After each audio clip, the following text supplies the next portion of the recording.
Inshuti zanjye kandi bavandimwe nkunda muri Kristo Yesu. Umwaka mushya muhire w'ibihumbi 2025 kuri mwebwe ndetse n'abanyu bose. Umwaka w'ibihumbi 2024 urarangiye ndetse uwa 2025 nawo uratangiye.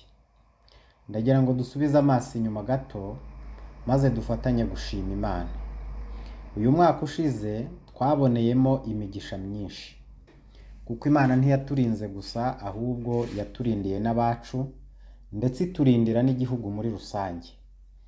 Imana yatanze ingabo nyinshi zirapfa ku bwacu nk'uko ijambo ryayo rivuga. Si uko twagannye amavuriro akomeye, kuko hari abayagiyemo ariko bavayo bitagenze neza. Si nuko hari ikindi turusha abandi, ahubwo ni ubuntu bw'Imana gusa. Twanahuye kandi n'amakuba atandukanye, kugira ngo tutibagirwa ko turi mu icumbi, ahubwo ko dusiganirwa aho dutegekwa, turasingira ikirushaho kuba cyiza icy'Umwami wacu Yesu Kristo yadufatiye. Niwe Mwami kandi niwe Mana yacu, nashimwe. Reka tubashimire kandi uburyo mwemeye kumvira Imana, mukarwana intambara zitoroshye, murwanira imiryango yanyu Imana yabahaye, kandi kwihangana kwanyu gutera kunesha. Intsinzi yabonetse turayikesha Umwami, kandi twizeye ko n'ibindi azabisohoza. Ntabwo ari imiryango yanyu mwarwaniye gusa, ahubwo mwanarwanya ishyaka ryinshi murwanira umurimo w'Imana. Twizeye ko Imana idakiranirwa ngo yibagirwe imirimo, itazabura kugororera buri umwe wese wo muri twe kubw'ishyaka n'umuhati yagiye agira muri uyu mwaka turangije. Uyu mwaka dutangiye, reka turusheho gutekereza ku rukundo rw'Imana ndetse no ku mugambi wayo ku buzima bwacu. Ni igihe cyo gusuzuma neza niba icyo Imana yaturemeye kandi yaturindiye ari cyo turi gukora. Ni igihe kandi cyo gusaba Imana kugira ngo ishinge ibirenge byacu ahantu hanyaho hatuma dusohoza umugambi wayo nk'uko yawugambiriye kuri twebwe. Dore uko Yohana yabyanditse mu rwandiko rwa mbere rwanditswe na Yohana, ibice byaho 2, umurongo wa 17. Hari amagambo avuga ngo,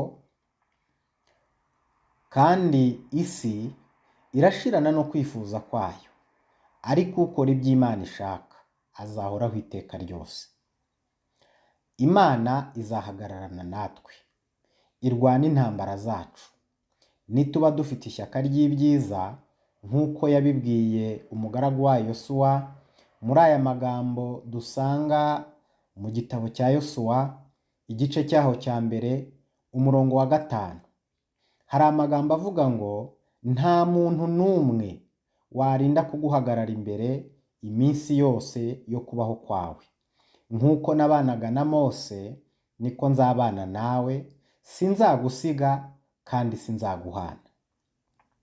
Ni Imana idahinduka, uko yari iri kera na n'ubu niko iri. Abategereza ihumure no gucungurwa kuzuye kw'abana b'Imana barabizi kandi babibona buri munsi. Ntimuzahagarike imitima, kuko iyo yakoze bya bindi ntaho yagiye, n'ubundi izongera.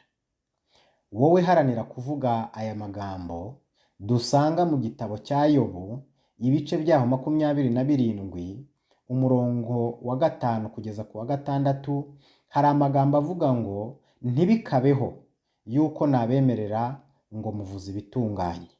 Kugeza ubwo nzapfa sinzikuraho kuba inyangamugayo.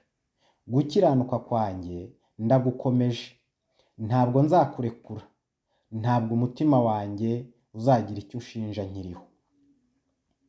Reka nsoze nsubira mu by'intumwa Pawulo yabwiye itorero ry'i Korinto mu rwandiko rwa mbere yandikiye itorero ry'i Korinto, igice cyaho cya mbere, umurongo wa 4 kugeza ku w'10.